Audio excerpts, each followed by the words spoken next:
देख रहे हैं इंडिया टीवी। आपके साथ मैं हूं मीनाक्षी जोशी। वक्त हो गया है राजधर्म का। आज मैं आपको बताऊंगी कि लोकसभा स्पीकर के पद पर आखिर चुनाव कराने की नौबत क्यों आई, इंडिया अलायंस ने अपने उम्मीदवार उतारने का फैसला क्यों किया, आखिर विपक्ष की मंशा क्या है। लेकिन उससे पहले शुरुआत इस वक्त की एक और बड़ी खबर के साथ। अरविंद केजरीवाल को दिल्ली हाई कोर्ट से बड़ा झटका लगा है। हाई कोर्ट ने अरविंद केजरीवाल को राहत नहीं दी है। इसका एक एक पॉइंट, एक एक विश्लेषण आपके सामने रखा जाएगा। लेकिन पहले आपको बता दें, आज दिल्ली हाई कोर्ट ने कोर्ट में अपने फैसले में क्या कहा। बड़ी खबर, दिल्ली हाई कोर्ट ने दिल्ली के मुख्यमंत्री अरविंद केजरीवाल को जमानत नहीं दी। इस जमानत पर रोक लगा दी, स्टे लगा दिया। हाई कोर्ट ने राउस एवेन्यू कोर्ट के वेकेशन जज के विशेष जज न्याय बिंदु के फैसले पर रोक लगा दी है। हाई कोर्ट ने अपने फैसले में कहा कि ट्रायल कोर्ट जज ने ईडी के दस्तावेजों को ठीक से नहीं पढ़ा।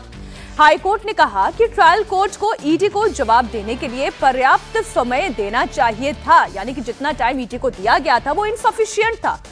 हाई कोर्ट ने यह भी कहा कि ट्रायल कोर्ट के जजमेंट में पीएमएलए एक्ट की शर्तों का ठीक से पालन नहीं हुआ है।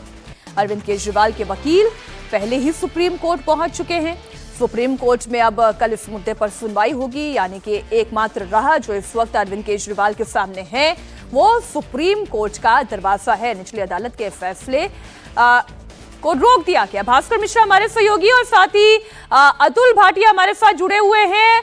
अतुल, अब कल तक का इंतजार और अगला 24 घंटा अरविंद केजरीवाल के लिए और भारी और मुश्किल।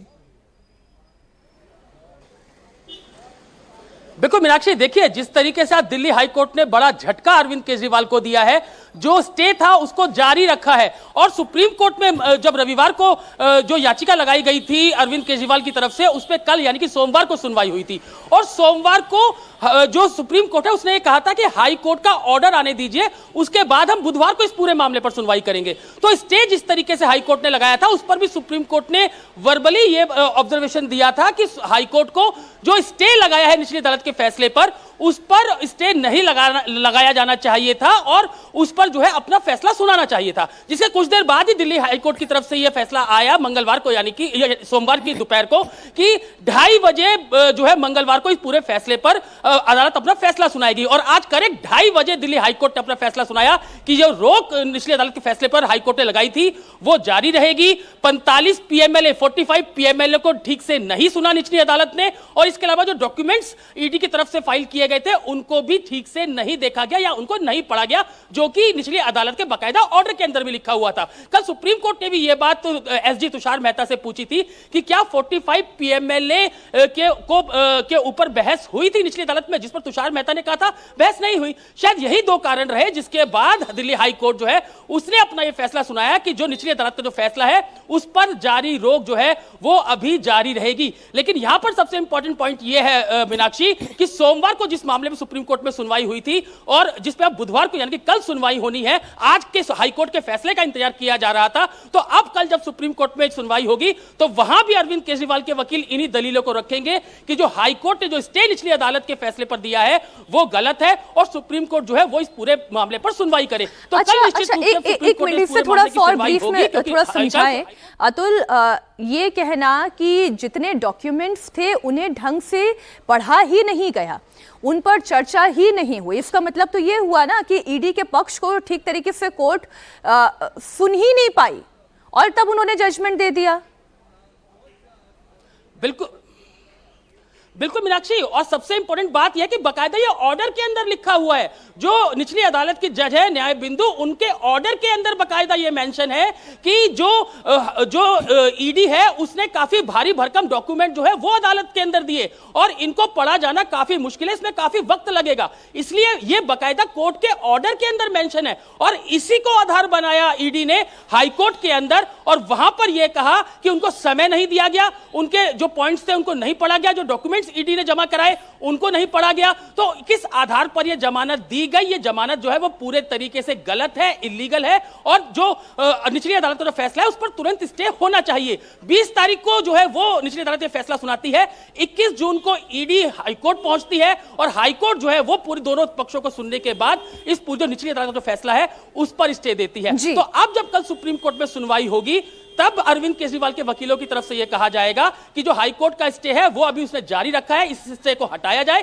क्योंकि निचली अदालत ने मुख्यमंत्री अरविंद केजरीवाल को रेगुलर बेल दे रखी है। लेकिन कल यहां पर एक सुप्रीम कोर्ट के अंदर एक इंपॉर्टेंट डिस्कशन यह भी हुआ था कि जो सुप्रीम कोर्ट के जज है उन्होंने यह पूछा था एसजी तुषार मेहता से कि क्या निचली अदालत ने 45 पीएमएलए को सुना था, जिसमें तुषार मेहता ने कहा था कि नहीं सुना गया। और इस पूरे मामले के अंदर यही 45 पीएमएलए सबसे इंपॉर्टेंट है। देखिए, मोटी बात जो अभी समझ में आ रही है वो तो ये है कि भास्कर, अरविंद केजरीवाल अभी जेल में ही रहने वाले हैं। हाईकोर्ट ने उन्हें जमानत नहीं दी है। अब सारा दारोमदार जो उनके वकीलों का है वो ये कि सुप्रीम कोर्ट से वो राहत दिलवा सके अरविंद केजरीवाल के लिए। आम आदमी पार्टी की स्ट्रैटेजी क्या है? और देखिए, आम आदमी पार्टी का ऑफिशियल जो स्टेटमेंट है इस पे ये आ चुका है। उनका ये कहना है कि हाईकोर्ट के इस फैसले से वो असहमत हैं और सुप्रीम कोर्ट में इसको चैलेंज करेंगे। आम आदमी पार्टी कहीं ना कहीं ये उम्मीद कर रही थी कि हाईकोर्ट से शायद राहत मिल जाए, और अगर आज राहत मिल जाती तो शायद आज ही अरविंद केजरीवाल अपने घर पहुंच जाते और ये पार्टी के लिए बहुत बड़ा बूस्ट होता। अचानक से आपने देखा होगा कि जिस तरह से रॉज एवेन्यू कोर्ट से बेल मिली थी, जहां उम्मीद नहीं लग रही थी पार्टी को, वहां से जमानत मिलने के बाद जश्न का माहौल था, रात भर ऐसे ढोल ताशे बजते रहे। और वो एक बार फिर से आज वो दृश्य देखने को मिलता अगर अरविंद केजरीवाल को हाईकोर्ट से राहत मिलती तो, लेकिन वो नहीं हो पाया है। अब एक बार फिर से सुप्रीम कोर्ट में आम आदमी पार्टी जाएगी इस बात को लेके। हालांकि कल ही इस बात पे सुनवाई हुई थी सुप्रीम कोर्ट में, और सुप्रीम कोर्ट में यह कहा गया था कि एक बार हाईकोर्ट का आदेश आ जाता है उसके बाद हम इसकी सुनवाई करेंगे। लेकिन आधिकारिक तौर पे आम आदमी पार्टी का यह कहना है कि वो हाईकोर्ट के इस फैसले से सहमत नहीं है और इसको सुप्रीम कोर्ट में चुनौती देंगे। इस पूरे प्रकरण में आम आदमी पार्टी का शुरू से यह स्टैंड रहा है कि यह घोटाला हुआ नहीं है, जबरदस्ती फंसाने की कोशिश है। आम आदमी पार्टी का विस्तार जिस हिसाब से पूरे देश भर में हो रहा है उसको रोकने भर की यह कोशिश है, और इसके लिए ये सारे षड्यंत्र रचे जा रहे हैं। और भारतीय जनता पार्टी के कहने पर ये ईडी के द्वारा ये सब किया जा रहा है। आम आदमी पार्टी आज भी उसी स्टैंड पे कायम है। अब कानूनी लड़ाई कितनी लंबी होगी ये देखना होगा। लेकिन अब ये देखना होगा कि आम आदमी पार्टी का कहना है भास्कर, लेकिन वही कानून का कहना यह है कि अगर पीएमएलए के नियमों का पालन नहीं किया गया, अगर दस्तावेजों को निचली अदालत में ही ठीक तरीके से नहीं पढ़ा गया और नहीं लड़ा गया और फिर जमानत दे दी गई, तो इसका औचित्य क्या है? बहुत शुक्रिया भास्कर, आपका भी, अतुल आपका भी। आप लोग नजर बनाए रखिएगा, कल का दिन बड़ा महत्वपूर्ण होने जा रहा है इस पूरे मामले पर। बहुत शुक्रिया। अब बात देश के संसदीय इतिहास में जो नहीं हुआ उसकी। जी हां, 72 सालों में जो नहीं हुआ वो पहली बार हो रहा है। कोऑपरेशन, कोहेसिवनेस, कलेक्टिवनेस और कनेक्शन, पूरी तरह से इन चारों शब्दों का अगर हम यूं कहें कि खात्मा हुआ, तो आज वो हमने पार्लियामेंट में होते हुए देखा। 72 सालों में देश में कभी भी स्पीकर के पद पर चुनाव नहीं हुआ, लेकिन क्या स्पीकर का चुनाव आम सहमति से हो सकता था? क्या डिप्टी स्पीकर का पद विपक्ष को दिया जा सकता था? क्या स्पीकर पद पर सर्वसम्मति के लिए मोदी के सामने शर्त रखी गई? और उससे भी ज्यादा इंपॉर्टेंट तो ये कि क्या मोदी को ब्लैकमेल किया जा सकता है? ऐसा नहीं है कि सहमति बनाने की कोशिश नहीं हुई थी। मैं आपको बताऊंगी कि किसने किसे कब फोन किया, किन की मुलाकात हुई, पिछले 24 घंटे में क्या क्या इक्वेशन और क्या कैलकुलेशन सेट करने की कोशिश हुई, लेकिन ये सारी कोशिशें विफल रहीं। लेकिन सबसे पहले दो तस्वीरें आपके सामने रखती हूं। दो तस्वीरें देखिए। ऐसी तस्वीर 1952 में के बाद पहली बार देखी गई है, यानी 1952 के बाद पहली बार ये दो तस्वीरें आप देख रहे हैं, जब लोकसभा के स्पीकर के लिए चुनाव होगा। पिछले 72 सालों में यह परंपरा रही है कि स्पीकर के पद को लेकर एक सर्वसम्मति बनती आ रही है, क्योंकि यह इसलिए होता था कि स्पीकर को लोकसभा का गार्जियन माना जाता रहा है, उसे दलगत राजनीति से ऊपर समझा जाता रहा है। लेकिन आज विपक्ष ने बनती हुई बात बिगाड़ दी, सीधी लड़ाई लड़ ली। सरकार चाहती थी कि पूर्व लोकसभा स्पीकर ओम बिरला ही इस बार भी सदन चलाएं, लेकिन विपक्ष ने के सुरेश को उम्मीदवार बना दिया। और उसके बाद अब यह तय हो गया कि 72 साल के बाद स्पीकर का चुनाव होगा। लगभग 20 घंटे लोकसभा के स्पीकर पद के लिए चुनाव होगा और रेस में एनडीए की ओर से पूर्व लोकसभा स्पीकर ओम बिरला एक तस्वीर आपके सामने ये भी रख देती हूँ, सिर्फ बड़ी स्क्रीन पे ये तस्वीर लेकर आ जाए। तस्वीर करीब 3 घंटे पहले की है। ये देखिए, तमाम बड़े चेहरे इस तस्वीर में आपको दिखाई दे रहे होंगे। जब ओम बिरला ने स्पीकर पद के लिए नॉमिनेशन फाइल किया, उस वक्त वहां पर कौन कौन मौजूद था? अमित शाह दिखाई दे रहे हैं, जेपी नड्डा दिखाई दे रहे हैं, पार्टी के अगर सीनियर लीडर्स की बात करें, राजनाथ सिंह भी वहीं पर मौजूद थे। बीजेपी के अध्यक्ष जेपी नड्डा के अलावा एनडीए के जो घटक दल के नेता हैं वो भी दिखाई दे रहे हैं। टीडीपी के राममोहन नायडू दिखाई दे रहे हैं, अनुप्रिया पटेल को आप देख ले, जेडीयू के ललन सिंह भी इस तस्वीर में दिखाई दे रहे हैं, जितिन राम मांझी यहाँ पर दिखाई दे रहे हैं, जेडीएस के देखिए कुमार स्वामी यहाँ पर दिखाई दे रहे हैं।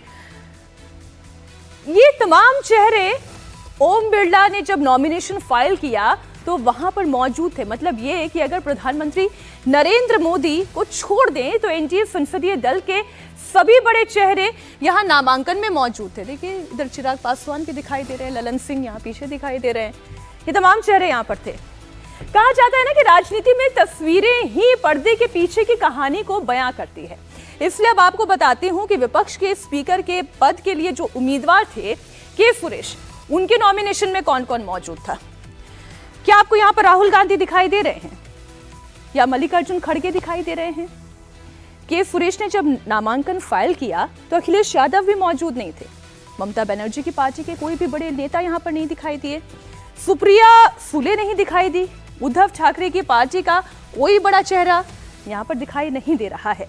जो चेहरे दिख रहे हैं उनमें कांग्रेस की ओर से वो देखिए दीपेंद्र हुड्डा दिखाई दे रहे हैं, डीएमके पार्टी के सांसद ए राजा इस तस्वीर में दिखाई दे रहे हैं, उन्हें आप शायद पहचान ही गए होंगे। मतलब ये कि विपक्ष को अच्छी तरह से मालूम है कि वो परसेप्शन की लड़ाई लड़ रहा है। संख्या बल के लिहाज से एनडीए का चुनाव जीतना तय है, लेकिन अगर परसेप्शन की लड़ाई लड़ ही रहे हैं तो फिर बड़े नेता परसेप्शन की इस लड़ाई की तस्वीर से बाहर क्यों हैं? दरअसल स्पीकर पद का चुनाव कराकर विपक्ष नरेंद्र मोदी को टारगेट करना चाहती है। विपक्ष ये साबित करना चाहती है कि नरेंद्र मोदी सर्वसम्मति बनाने में विफल रहे, तभी तो राहुल गांधी नियत पर सवाल उठा रहे हैं। राहुल गांधी कह रहे हैं कि स्पीकर पद पर सरकार का समर्थन करने के लिए विपक्ष तैयार है, लेकिन शर्त यह है कि डिप्टी स्पीकर का पद विपक्ष को मिलना चाहिए। अखबार में लिखा है कि प्रधानमंत्री ने कहा है कि ऑपोजिशन को कंस्ट्रक्टिवली सरकार के साथ कोऑपरेट करना चाहिए। ऑपोजिशन ने क्लियरली कहा है, राजनाथ सिंह जी का खड़गे जी को फोन आया, राजनाथ सिंह जी ने खड़गे जी से कहा देखिए आप हमारे स्पीकर को सपोर्ट कीजिए। ऑपोजिशन, पूरी ऑपोजिशन ने कहा है, हमने सब के सब से बात की है, पूरे ऑपोजिशन ने कहा है कि हम स्पीकर को सपोर्ट करेंगे, मगर कन्वेंशन ये है कि डेप्यूटी स्पीकर ऑपोजिशन को मिलना चाहिए। राजनाथ सिंह जी ने कल शाम कहा था कि वो खड़गे जी को कॉल रिटर्न करेंगे। अभी तक राजनाथ सिंह जी ने खड़गे जी का कॉल रिटर्न नहीं किया है। तो मोदी जी कह रहे हैं कंस्ट्रक्टिव कोऑपरेशन हो, और फिर हमारे नेता को इंसल्ट करा जा रहा है। तो नियत साफ नहीं है। नरेंद्र मोदी जी कोई कंस्ट्रक्टिव कोऑपरेशन नहीं चाहते हैं, क्योंकि कन्वेंशन है कि डेप्यूटी स्पीकर ऑपोजिशन का होना चाहिए, और हमने कहा है, पूरे ऑपोजिशन ने कहा है कि अगर कन्वेंशन फॉलो किया जाएगा तो पूरा समर्थन स्पीकर के इलेक्शन में हम देंगे। अब ये जो कन्वेंशन वाली बात है, देश की अलग अलग राज्यों की विधानसभाओं में जहां पर कांग्रेस पार्टी की भी सरकार है, टीएमसी की भी सरकार है, डीएमके की भी सरकार है, वहां पर ये कन्वेंशन वाले स्पीकर, डिप्टी स्पीकर पर रियलिटी क्या है वो भी आपको बताऊंगी। लेकिन आज राहुल गांधी ने नरेंद्र मोदी की नीयत पर सवाल उठाया। तो सवाल ये उठा कि अगर आप किसी बात पर सहमति बनाने से पहले अगर शर्त रख देंगे तो बात बनेगी कैसे? देश के रक्षा मंत्री राजनाथ सिंह ने स्पीकर पद पर सर्वसम्मति बनाने की कोशिश की थी। राजनाथ सिंह ने कल विपक्षी नेताओं को फोन भी किया, कांग्रेस अध्यक्ष मल्लिकार्जुन खड़गे से भी फोन पर बात की, और एक बार नहीं 3 बार बात हुई। राजनाथ सिंह ने विपक्ष के सभी नेताओं से बात की, मल्लिकार्जुन खड़गे हों, स्टालिन हों, विपक्ष के डिप्टी स्पीकर के पोस्ट वाली बात भी राजनाथ सिंह से हुई। राजनाथ सिंह से आज क्या हुआ देखिए। केसी वेणुगोपाल मिलने के लिए पहुंचे, अमित शाह भी थे, जेपी नड्डा भी मौजूद थे। स्पीकर के चुनाव पर 72 साल पुरानी परंपरा का निर्वहन किया जाए, ऐसी कोशिश, एक ऐसी मंत्रणा की गई, ऐसी एक राय बनाने की कोशिश की गई। रक्षा मंत्री ने कांग्रेस नेता केसी वेणुगोपाल से मुलाकात की और इस दौरान जब अमित शाह और जेपी नड्डा की मौजूदगी वहां पर थी, विपक्ष ने डिप्टी स्पीकर की मांग पर अपना समर्थन वापस ले लिया। ऐसे जहां तक खड़गे जी का प्रश्न है, एक सीनियर लीडर हैं, मैं उनका सम्मान करता हूं। कल से लेकर आज तक उनसे 3 बार हमारी बात हुई है। डिप्टी स्पीकर पद का बहाना बनाकर विपक्ष ने 72 साल पुरानी परंपरा को खत्म कर दिया। स्पीकर पर सर्वसम्मति नहीं बन पाई।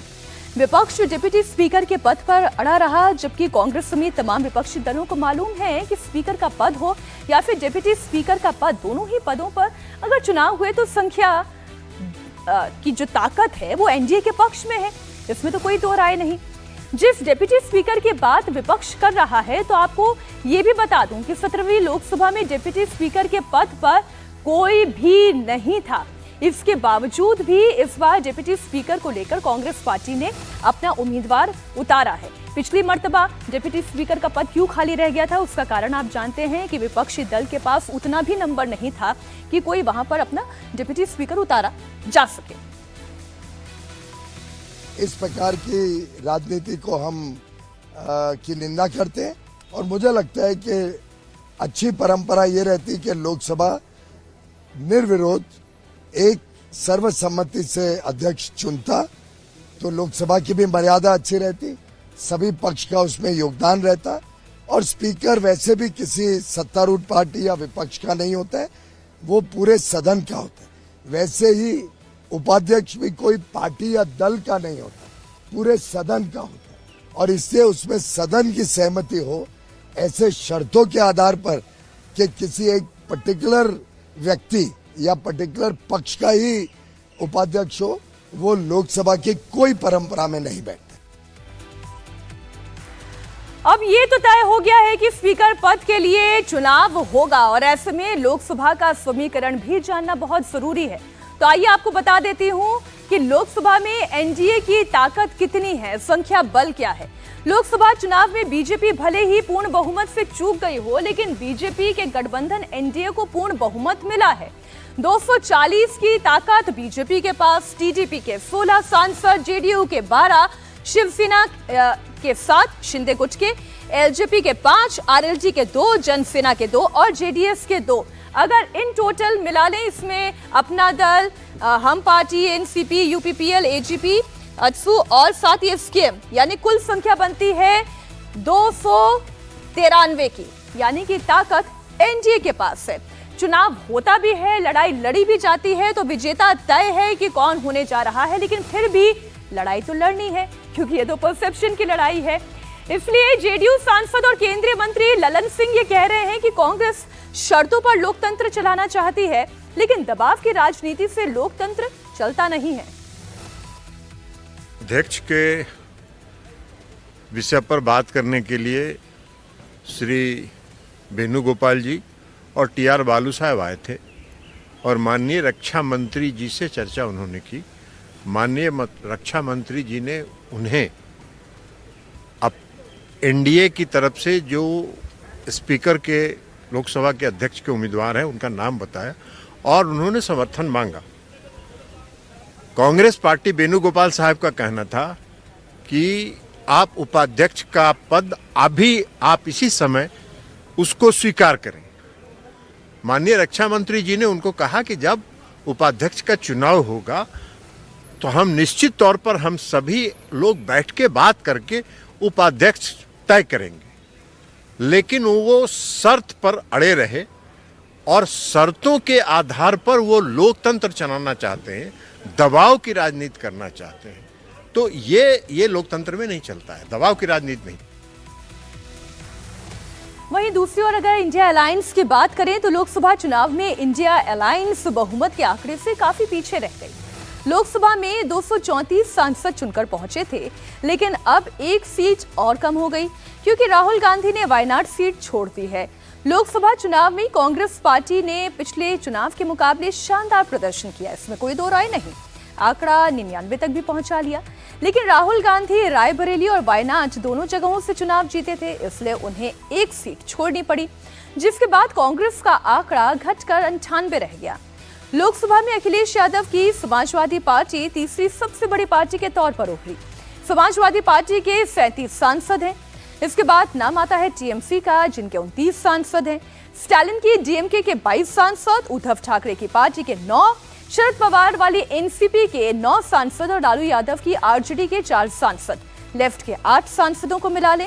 अरविंद केजरीवाल की पार्टी यानी आम आदमी पार्टी के 3 सांसद, हेमंत सोरेन की पार्टी जेएमएम के 3, आईयूएमएल के 3, वीसीके के 2 सांसद, फारूक अब्दुल्ला की नेशनल कॉन्फ्रेंस के 2, केरल कांग्रेस के 1, इसके अलावा अन्य कई पार्टियों के कुल मिलाकर 4 सांसद हैं, यानी कि आंकड़ा पहुंचता है 233 का। स्पीकर के चुनाव में विपक्ष के पास सिर्फ 233 सांसद है, लेकिन कांग्रेस सांसद ये दावा कर रहे हैं कि उनके पास वक्त है और समीकरण बिगड़ भी सकता है।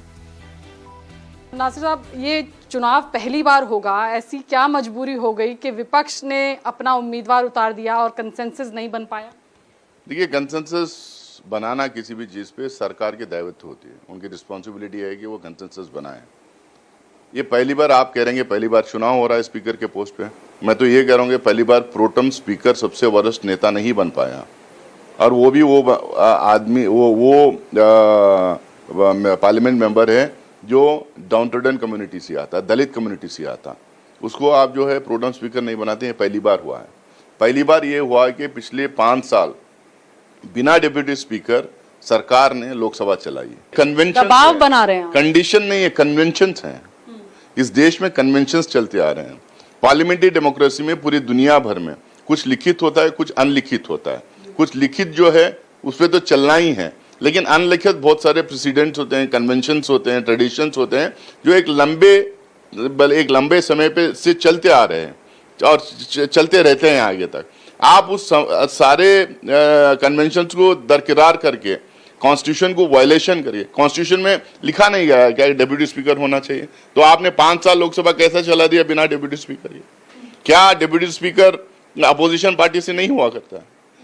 स्टेट असेंबलीज में आप जाके देख लीजिए। लेकिन पिछले 5 सालों में इतना एग्रेशन ऑपोजिशन का नहीं दिखा। डेप्यूटी स्पीकर का पद पिछले कार्यकाल में हर बार हम लोगों ने रेस किया है, हर बार रेस किया है, इश्यू रेस किया है, लेकिन सरकार उस टाइम पे इससे ज्यादा अरेगन से बुलडोजर चला रही थी। उनको जनता ने सबक सिखाया है। नंबर्स आपके पास हैं, आपका जो स्पीकर का कैंडिडेट है वो चुनाव जीत जाएगा, ऐसी स्थिति बन सकती है? आगे आगे देखिए होता है क्या। श्योर हैं आप? नंबर्स जुटाने का कोई जुगत, आप तोड़फोड़ वहां पर कोशिश करेंगे? एनडीए के कुछ लोग, कुछ एमपी इधर। अब देखिए, आज और कल के बीच में पूरे 24 घंटे हैं, देखते हैं उसके अंदर क्या क्या होता है। लोकसभा में 14 ऐसे सांसद भी हैं जो ना तो एनडीए के साथ है और ना ही विपक्षी गठबंधन के साथ है, वो न्यूट्रल हैं। अब सवाल यह है कि वो किसे वोट करेंगे, लेकिन उससे पहले आप ये जान लीजिए इनमें से कौन कौन हैं। तो इनमें 7 निर्दलीय सांसद हैं, जिनमें से 3 का झुकाव कांग्रेस की तरफ है। दूसरा सबसे बड़ा शेयर जगन मोहन रेड्डी के वाईएसआर का है। पिछली बार तो जगन मोहन रेड्डी मोदी सरकार के साथ ही थे, लेकिन इस बार मोदी के साथ चंद्रबाबू नायडू है, इसलिए वो एनडीए का साथ शायद ही देंगे। इसके अलावा एक सीट असदुद्दीन ओवैसी की भी है, वो भी एनडीए का साथ नहीं देंगे। अकाली दल के एक सांसद है, हो सकता है कि वो एनडीए का साथ दे दे, क्योंकि पिछली बार भी वो मोदी सरकार के सहयोगी थे। ये क्या होने जा रहा है, कल की तारीख बताएगी कौन किसका साथ देगा, ये स्पष्ट हो जाएगा। लेकिन मान लीजिए कि अगर अन्य के सभी 14 सांसद भी इंडिया अलायंस के पक्ष में खड़े हो जाएं, तब भी वो जादुई आंकड़े तक पहुंच नहीं पाएंगे। स्पीकर चुनाव पर उद्धव गुट के सांसद अरविंद सावंत, जिसे एनडीए की दादागिरी बता रहे हैं, उनका कहना यह है कि जनतंत्र में विपक्ष को प्रतिनिधित्व मिलना जरूरी है। 16वीं लोकसभा में जब स्पीकर माननीय सुमित्रा महाजन थी, तो तंबी दुराई डिप्यूटी स्पीकर थे, विपक्ष के थे ना। तो एक परंपरा है, एक संस्कृति है, संस्कार है। इनकी दादागिरी तो आप जानते हो कि पिछली बार अकेले ओम बिरला जी रहे, कोई उपसभापति ही दे दिया नहीं। अब की बार तो विपक्ष बहुत ताकत में खड़ा हुआ है। तो भाई जनतंत्र को अगर मानते हो तो ये बात आती है ना कि उनको भी प्रतिनिधित्व मिलना चाहिए। अब उन्होंने कहा कि आप समर्थन करो, तो हमने कहा करते हैं समर्थन। तो समर्थन के बाद हमने अपेक्षा की कि विपक्ष को आप उपसभापति का पद दीजिए, आप उपाध्यक्ष का पद दीजिए। तो कहते उसके लिए बाद में चर्चा करेंगे। तो चर्चा करना मतलब क्या है? नकारी करना है। आंकड़ों का विश्लेषण करने पर यह कहा जा सकता है कि स्पीकर पद का चुनाव तो ओम बिरला ही जीतेंगे, क्योंकि उनके पक्ष में 293 सांसदों का समर्थन है। तो वहीं विपक्ष के उम्मीदवार के सुरेश के पक्ष में केवल 233 सांसदों का ही समर्थन है।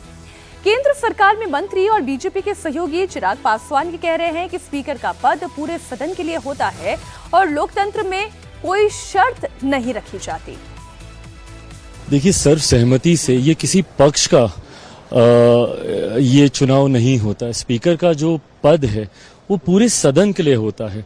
ऐसे में आज़ादी के बाद मुझे तो नहीं याद कि इस तरीके के पद को लेकर चुनाव हो, पर जिस तरीके से विपक्ष की इस बार भूमिका रही है और शर्तों के साथ जिस तरीके से विपक्ष सामने आया है कि आप डिप्टी स्पीकर के पद पर सहमति कीजिए, जबकि हम सब लोग उसके लिए चर्चा के लिए तैयार थे, पर उसके बावजूद शर्त रखना, उस पर अड़ना और इस तरीके से अपनी भूमिका को निभाना, मुझे नहीं लगता कि उचित है। बहरहाल जीत सुनिश्चित है, अगर चुनाव ऐसा होता भी है उसमें कहीं कोई शंका की बात नहीं है। किसी शर्त लोकतंत्र में नहीं रखी जाती, और खास तौर पे जब सदन के अध्यक्ष की आप बात कर रहे हैं, आप उसके सामने शर्त रखेंगे कि एक डिप्टी स्पीकर का पद जब तक डिसाइड नहीं कर लिया जाता तब तक आप सहमति नहीं देंगे। इस तरीके से लोकतंत्र नहीं चलता। तो क्या इसका मतलब यह है कि विपक्ष भी ये मानकर ही चल रहा था कि डिप्टी स्पीकर का पद तो उन्हें मिलने वाला नहीं है, या सरकार की ये मंशा नहीं है, तो क्यों ना आमने सामने की लड़ाई लड़ ली जाए और परसेप्शन और एक नैरेटिव की लड़ाई में वो जीत हासिल कर ले। लेकिन क्या ये हो पाएगा? बहरहाल कांग्रेस और उसके सहयोगी दल लोकसभा में डिप्टी स्पीकर का पद मांग रहे हैं। परंपरा की दुहाई भी दी जा रही है। लेकिन राज्यों में स्टेट असेंबलीज की बात अभी थोड़ी देर पहले कांग्रेस के सांसद नासिर हुसैन साहब कर रहे थे। स्टेट असेंबली की ही बात करती हूँ। राज्यों में विपक्षी गठबंधन इस परंपरा का कितना पालन करते हैं, ये मैं आपको बताती हूँ। गैर बीजेपी शासित ज्यादातर राज्यों में सत्ताधारी दल का ही स्पीकर और डिप्टी स्पीकर दोनों हैं। तेलंगाना में कांग्रेस के स्पीकर हैं, डिप्टी स्पीकर का पद खाली है। कौन है? जी प्रसाद कुमार। अब बात कर्नाटक की कर लेते हैं। कर्नाटक में स्पीकर और डिप्टी स्पीकर दोनों में किसका नाम लिखा हुआ है? यूटी के फरीद, जो कि कांग्रेस के नेता हैं, और डिप्टी स्पीकर का पद देखिए RM लमानी, ये भी कांग्रेस के नेता हैं। ये परंपरा और दुहाई वाली बातें क्या स्टेट असेंबलीज में काम नहीं करती हैं? खैर, हिमाचल की बात कर ले। हिमाचल में कांग्रेस की ही सरकार है। हिमाचल में विधानसभा स्पीकर कुलदीप सिंह पठानिया है।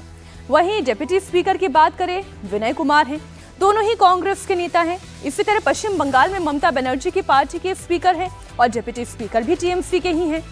तमिलनाडु की बात करें, सीएम स्टालिन ने अपनी ही पार्टी के स्पीकर और डिप्टी स्पीकर, ये देखिए, तमिलनाडु में M अप्पावू डीएमके के नेता और के पिंतचांडी भी डीएमके के नेता हैं। हालांकि ये केवल कांग्रेस या ऑपोजिशन के नेताओं की बात नहीं है। असम में बीजेपी की सरकार है, वहां पर भी डिप्टी स्पीकर और स्पीकर दोनों का जो पद है वो बीजेपी के ही पास है। लेकिन लोकतंत्र की दुहाई और परंपराओं की दुहाई कौन दे रहा है? विपक्ष दे रहा है। इसे थोड़ा याद रखिएगा। स्पीकर के समर्थन के बदले डिप्टी स्पीकर पद की मांग करने वाले विपक्ष केंद्रीय स्वास्थ्य मंत्री जेपी नड्डा को आईना दिखा रहे हैं। नड्डा ये कह रहे हैं कि तेलंगाना, कर्नाटक, केरल, पश्चिम बंगाल, तमिलनाडु में विपक्ष के पास ही स्पीकर और डिप्टी स्पीकर का पद है। लोकसभा के स्पीकर का चुनाव कंडीशनल होता है क्या? कंडीशन के साथ होता है क्या? डिप्टी स्पीकर तय करो तब हम स्पीकर में तुम्हारे को मदद करेंगे। और ये कौन कह रहे हैं? ये वो लोग कह रहे हैं जिन्होंने कांग्रेस की सरकार में तेलंगाना में स्पीकर भी अपना बनाया है और डिप्टी स्पीकर भी अपना बनाया है। ये चर्चा करने बैठे। कर्नाटक में इनका ही स्पीकर, इनका ही डिप्टी स्पीकर। ममता प्रजातंत्र की बात बोलती है। वेस्ट बंगाल में इनका ही स्पीकर, इनका ही डिप्टी स्पीकर। तमिलनाडु में डीएमके का इनका ही स्पीकर, इनका ही डिप्टी स्पीकर, केरला में इनका ही स्पीकर, इनका ही डिप्टी स्पीकर, कम्युनिस्ट पार्टी का। ये हाथी के दांत दिखाने के और खाने के और। ये ऐसे लोग हैं जो हिपोक्रेसी में जीते हैं, ये दोहरे मापदंड में जीते हैं। विपक्ष ने भले ही स्पीकर पद के लिए अपना उम्मीदवार खड़ा कर दिया हो, लेकिन आंकड़े पूरी तरह से ओम बिरला के पक्ष में हैं। आज ओम बिरला ने जब स्पीकर पद के लिए अपना नॉमिनेशन किया तो उनके समर्थन में कुल 10 लोग प्रस्तावक बने। ओम बिरला के प्रस्तावकों में प्रधानमंत्री मोदी के साथ गृह मंत्री अमित शाह, स्वास्थ्य मंत्री जेपी नड्डा, उनके अलावा सहयोगी दलों में राममोहन नायडू, एचडी कुमारस्वामी, ललन सिंह शामिल थे, जबकि के सुरेश की तरफ से 3 सेट नॉमिनेशन फाइल किया गया है। केसी वेणुगोपाल कह रहे हैं कि स्पीकर का चुनाव सर्वसम्मति से हो सकता है अगर सरकार डेप्यूटी स्पीकर का पद दे दे, यानी कि नियम और शर्तें लागू है। We will choose your speaker unanimously. If they are ready to give a deputy speaker position to opposition, certainly, because we want the house should be done smoothly. We are for that. We are for a constructive. We are for doing a constructive opposition role. But the government is primary duty is to carry the opposition, which they are not at all doing, unfortunately. Congress party कह रही है कि speaker को लेकर सर्वसम्मति बन सकती थी अगर सरकार डिप्टी स्पीकर का पद विपक्ष को दे देती। पर सवाल ये उठता है कि इससे पहले स्पीकर का चुनाव कब हुआ था। तो आपको बता दें, पहली बार 15 मई 1952 को स्पीकर पद के लिए वोटिंग हुई थी, जब जीवी मावलकर के खिलाफ शंकर मोरे मैदान में थे। ये पूरे जो तथ्य है आपके सामने इतिहास रख रही हूँ। 15 मई 1952 को जब पहली बार लोकसभा में वोटिंग हुई थी, इसकी वजह से जो कारण था वो भी आपको बता दूं। मावलकर के पक्ष में 394 वोट पड़े थे, मोरे के पक्ष में 55 वोट पड़े थे। मावलकर 339 वोट से जीते थे और स्पीकर बने थे। लेकिन इसके बाद एक नई परंपरा शुरू हो गई थी कि स्पीकर को लेकर चुनाव ना हो, ताकि कि एक मैसेज जाए कि स्पीकर किसी एक पार्टी विशेष का नहीं होता है, बल्कि वो सदन का गार्जियन होता है, वो सभी पार्टियों के लिए एक होता है। एनडीए गठबंधन हमेशा से इस बात पर विश्वास रखती है कि स्पीकर का चुनाव सर्वसम्मति से हो। हम आज भी विपक्षी दलों से अपील करते हैं कि सर्वसम्मति से स्पीकर बनने देना चाहिए और सभी की राय लेकर के होनी चाहिए। लेकिन स्पीकर का चुनाव शर्तों पर हो कि आप अभी कहिए कि डिप्टी स्पीकर का मेरा व्यक्ति यही व्यक्ति होगा, तभी हम स्पीकर में सर्वसम्मति उम्मीदवार बनाएंगे। यह एक तरह से पूरे लोकसभा की अवमानना है। लोकसभा का अध्यक्ष किसी दल विशेष का नहीं होता है, सभी दलों का होता है। और एनडीए गठबंधन के उम्मीदवार एक 5 वर्षों से बहुत ही अच्छे से चला है। मैं विपक्षी दलों से अनुरोध करूंगा, जब भी डिप्टी स्पीकर का चुनाव होगा, बैठ करके सभी मिल करके, जिस प्रकार से अगर आज स्पीकर एकमत से चुना जाता है, डिप्टी स्पीकर भी एकमत से चुना जाएगा। लेकिन यह शर्त थोपना कि पहले डिप्टी स्पीकर की बात करो तभी हम स्पीकर पे समर्थन देंगे, यह बताता है कि महागठबंधन के राजनीति का स्तर कितना नीचे जा चुका है। राजनीतिक गलियारे में ये बात भी उठकर आ रही है कि विपक्ष शायद ओम बिरला के नाम पर सहमत नहीं था, इसलिए उसने डिप्टी स्पीकर वाला एक नैरेटिव आगे बढ़ाया। क्योंकि ओम बिरला 17वीं लोकसभा में भी स्पीकर थे, इस दौरान उनके कई फैसलों को लेकर विपक्ष नाराज रहा था। उन पर यह सवाल उठता रहा, जैसे कि पहला कारण तो यही 146 सांसदों का एक साथ निलंबन हो गया। पक्षपातपूर्ण रवैये का उन पर आरोप लगा। टीएमसी सांसद महुआ मोइत्रा का निलंबन भी उसी दौरान हुआ और इन तमाम मुद्दों की वजह से विपक्ष उनसे नाराज रहा। लगातार उनके ऊपर आरोप लगते रहे। यूनानिमिटी तो केवल भाषणों में है, काम में नहीं है। अगर ये चाहते यूनानिमिटी और सदन आगे ठीक चले, और चलना चाहिए, देश की नज़रें होती हैं लोकतंत्र पे, लेकिन ये भी देख रहा है देश की भाषण कैसे होते हैं और काम कैसे करें। आपने कंसेंसस की कोशिश नहीं की, स्पीकर पर कंसेंसस की कोशिश करते, डिप्टी स्पीकर पर बातचीत करते, लेकिन आप विपक्ष के साथ बात ही नहीं करना चाहते। प्रोटेम की भी जब बात आई तब भी आपने इस तरह से किया।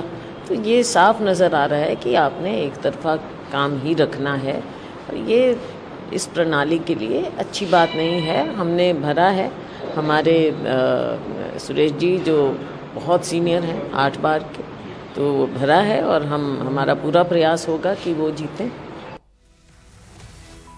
अब स्पीकर का पद इतना इम्पोर्टेंट क्यों है और संविधान इसके बारे में क्या कहता है वो भी आपको बता दूं। स्पीकर का पद एक संवैधानिक पद है और संविधान के अनुच्छेद 93 में इसका जिक्र किया गया है, जिसमें ये कहा गया है कि लोकसभा जल्द से जल्द 2 सांसदों को अध्यक्ष और उपाध्यक्ष के तौर पर चुने। साथ ही इस बात का भी जिक्र है कि अगर स्पीकर या डिप्टी स्पीकर का पद खाली हो तो उसे जल्द से जल्द भरा जाए। इसका मतलब ये है कि ये खाली नहीं रखा जा सकता। अब देखिए, लोकसभा में मौजूद सांसद ही स्पीकर के लिए वोटिंग कर सकते हैं। जिसे भी आधे से ज्यादा वोट मिल जाते हैं उसका ही नाम स्पीकर के पद के लिए चुन लिया जाता है। और संख्या के लिहाज से हमने आपको पहले ही जानकारी दे दी है कि ओम बिरला 393 सांसदों के साथ एक तरीके से अपनी ताकत दिखा रहे हैं। 293 सांसदों के साथ इंडिया अलायंस ने स्पीकर पद के लिए के सुरेश को मैदान में उतारा है। आजादी के बाद पहली बार स्पीकर पद के लिए हो रहे चुनाव पर केंद्रीय मंत्री डॉक्टर रामदास अठावले ने कहा कि इंडिया गठबंधन ने अपना उम्मीदवार खड़ा किया है तो लोकतंत्र में इसका अधिकार है, लेकिन एनडीए के पास स्पष्ट बहुमत है, इसलिए ओम बिरला अच्छे वोटों से चुनकर आएंगे। जो कांग्रेस पार्टी और जो इंडिया आघाड़ी है उनको मतलब चुनाव लड़ने का अधिकार है। जब स्पीकर का चुनाव होता है तब आम सहमति से भी बहुत बार चुनाव होता है, अपोजिशन उम्मीदवार खड़ा नहीं करता है। लेकिन अगर विपक्षी दलों ने अगर उम्मीदवार खड़ा किया है तो ठीक बात, लोकतंत्र में खड़ा करने का अधिकार है। लेकिन जो हमारा एनडीए का जो उम्मीदवार होगा, हमारे पास क्लियर बहुमत है और हमारे बहुमत से ज्यादा हमारे पास बहुमत है, तो इसीलिए मतलब स्पीकर का जो हमारा एनडीए का जो कैंडिडेट है ये अच्छे वोटों से चुनकर आएगा और विपक्षी दलों को हमारी ताकत की जानकारी होगी। स्पीकर और डिप्टी स्पीकर को लेकर विपक्ष मोदी सरकार पर तानाशाही का आरोप लगा रहा है। लोकतंत्र की दुहाई भी दी जा रही है। राहुल गांधी विपक्ष के अपमान की बात कर रहे हैं। ये वही राहुल गांधी है जिनकी दादी यानी कि देश की पूर्व प्रधानमंत्री इंदिरा गांधी ने देश पर इमरजेंसी थोपी थी। इमरजेंसी के इस डार्क डे को आज 50 साल पूरे हो गए हैं। विपक्ष संविधान की कॉपी लेकर सरकार के खिलाफ एक नैरेटिव सेट करने की कोशिश कर रही है तो बीजेपी आपातकाल के बहाने कांग्रेस को घेर रही है। ये 4 तस्वीरें इस वक्त आप देख रहे हैं। बीजेपी काला दिवस के तौर पर यानी ब्लैक डे के तौर पर आज के दिन को मना रही है। संविधान की कॉपी लेकर उतरने वाले विपक्ष को ये याद दिला रही है कि कैसे इंदिरा गांधी के कार्यकाल में इस देश पर इमरजेंसी थोपी गई। प्रधानमंत्री नरेंद्र मोदी को आज लगातार टारगेट किया जा रहा है। कांग्रेस के जितने भी नेताओं को आप सुनेंगे उनका सीधा अटैक प्रधानमंत्री नरेंद्र मोदी पर है। इस बीच एक बड़ी खबर आपको बता दें, असदुद्दीन ओवैसी ने आज संसद में जय फिलिस्तीन का नारा लगा दिया है। शपथ ग्रहण के दौरान उन्होंने ये नारा लगाया। ओवैसी जब संसद में शपथ ले रहे थे, जय फिलिस्तीन का नारा उन्होंने लगाया। जब बीजेपी सांसदों ने उनका विरोध भी किया। पहले आपको दिखा देते हैं कैसे असदुद्दीन ओवैसी ने आज सदन के अंदर खुलकर अपना एजेंडा चलाया, फिलिस्तीन के समर्थन में नारा लगाया। मैं इत्तेफाद रखूंगा, उसका वफादार रहूंगा। मैं भारत के तो असदुद्दीन ओवैसी आज बतौर सांसद पद और गोपनीयता की शपथ ले रहे थे, लेकिन इसी दौरान उन्होंने फिलिस्तीन का नारा लगा दिया। आपको याद दिला दें, भारत की एक्सटर्नल पॉलिसी ये है फिलिस्तीन और इजराइल के मुद्दे पर भारत इजराइल के साथ खड़ा हुआ, ह्यूमैनिटी के साथ खड़ा हुआ दिखाई देता रहा है। ये जंग हमास के आतंकियों की ओर से शुरू हुई थी और भारत ने इसमें इजराइल का साथ दिया था, लेकिन पहली मर्तबा सदन के अंदर असदुद्दीन ओवैसी ने फिलिस्तीन के पक्ष में नारा लगाया है। ये मसला फिलिस्तीन और इजराइल के पक्ष लेने का नहीं है। भारत हमेशा से ही आतंकवादियों और आतंक के खिलाफ खड़ा होता आया है और हमास के आतंकियों ने इजराइल के ऊपर धावा बोलकर निहत्तों पर आक्रमण करके जिस तरह से शांति भंग करने की कोशिश की और अब असदुद्दीन ओवैसी का इस तरीके से फिलिस्तीन की जय जयकार करना, फिलिस्तीन के समर्थन में नारे लगाना एक बड़ा सवाल खड़ा करता है। बात इमरजेंसी की हो रही थी, इमरजेंसी पर बवाल की हो रही थी। आज मुख्यमंत्री योगी आदित्यनाथ ने भी आपातकाल के 50 साल होने पर कांग्रेस को घेरा और कहा भारत के संविधान का गला घोटा गया, लोकतंत्र को खत्म करने की साजिश की गई। लेकिन आज भी देश का लोकतंत्र जीवित है और हमेशा जीवित रहेगा। जब कांग्रेस की तत्कालीन सरकार ने भारत के संविधान का गला घोंटते हुए लोकतंत्र को पूरी तरह समाप्त करने की साजिश रची थी, जिन लोगों ने उस कालखंड में लोकतंत्र के लिए अपना सर्वस्व न्यौछावर करने का कार्य किया था, हमें आश्चर्य होता है कि उनकी वर्तमान पीढ़ी उसी कांग्रेस की गोद में बैठ करके देश को फिर से कांग्रेस की तानाशाही और लोकतंत्र विरोधी, संविधान विरोधी तंग दायरे की ओर धकेलने का कुत्सित प्रयास कर रही है। उनके जो सहयोगी हैं, बंगाल में टीएमसी है, केरल के उनके सहयोगी हैं, या तमिलनाडु के उनके सहयोगी हैं, या कांग्रेस नेतृत्व की सरकारें जहां कार्य कर रही हैं, उनकी कार्यपद्धति को आप देखें। जो लोग जनता को गुमराह करके संविधान के नाम पर संसद की कार्रवाई को बाधित करने का प्रयास कर रहे हैं, वे लोग कभी अपने गिरेबान में भी झांक के देखें। आपातकाल के खिलाफ प्रधानमंत्री मोदी ने संसद सत्र के पहले ही दिन विपक्ष को घेरा था। प्रधानमंत्री मोदी ने इमरजेंसी को देश पर काला धब्बा बताते हुए क्लियर कट मैसेज दिया कि 25 कभी भी न भूलने वाला दिन है। कैसे देश को जेल खाना बना दिया गया था। जवाब में कांग्रेस प्रेसिडेंट मल्लिकार्जुन खड़गे ने कहा कि 10 साल से देश में बिना घोषित इमरजेंसी है, संविधान को तोड़ने की कोशिश की गई है, लोकतंत्र पर मोदी सरकार भरोसा नहीं करती। अभी आपातकाल की बात हमारे प्रधानमंत्री जी कर रहे हैं। लोकतंत्र का कैसा माहौल उड़ाया गया 10 साल के अंदर। चुनी हुई सरकारें अलग अलग राज्यों में गिराई गई। महाराष्ट्र के अंदर लोकतंत्र की हत्या करके सरकार गिराई गई, विधायकों को तोड़फोड़ करके। वही काम कर्नाटक में हुआ, वही काम अरुणाचल में हुआ, वही काम उत्तराखंड में हुआ, वही काम मध्य प्रदेश में हुआ। कितनी बातें बताएं आपातकाल की। इन 10 सालों में इस देश ने क्या देखा है। तो इसलिए निश्चित रूप से आपातकाल का कोई समर्थन नहीं कर सकता है, लेकिन ये जो एक आपातकाल 10 सालों में हम लोगों ने देखा है, ये तो बहुत ही भयंकर और पीड़ादायक क्या रहा। 1 साल तक देश के किसान सड़कों पर बैठे रहे। बीजेपी आज देश भर में काला दिवस मना रही है। अलग अलग स्टेट में इमरजेंसी के 50 साल पर कार्यक्रम आयोजित किए जा रहे हैं। बीजेपी का क्लियर कट एजेंडा है इमरजेंसी के दौर से आज की पीढ़ी को कनेक्ट करना। अभिनेत्री से सांसद बनी कंगना रनौत ने भी आज कुछ बड़ी बातें कही। 6 सितंबर की तारीख बताते हुए कहा कि इमरजेंसी पर फिल्म आ रही है जो ये साफ कर देगी कि कैसे परिवारवाद और सियासी फायदे के लिए संविधान से खिलवाड़ किया गया। कंगना रनौत इसमें खुद इंदिरा गांधी के किरदार में है।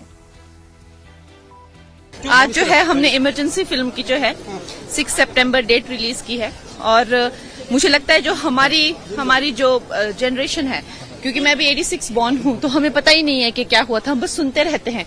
तो ये फिल्म बहुत ही महत्वपूर्ण है कि किस तरह से जो है संविधान का मजाक उड़ाया गया था, गला घोटा गया था।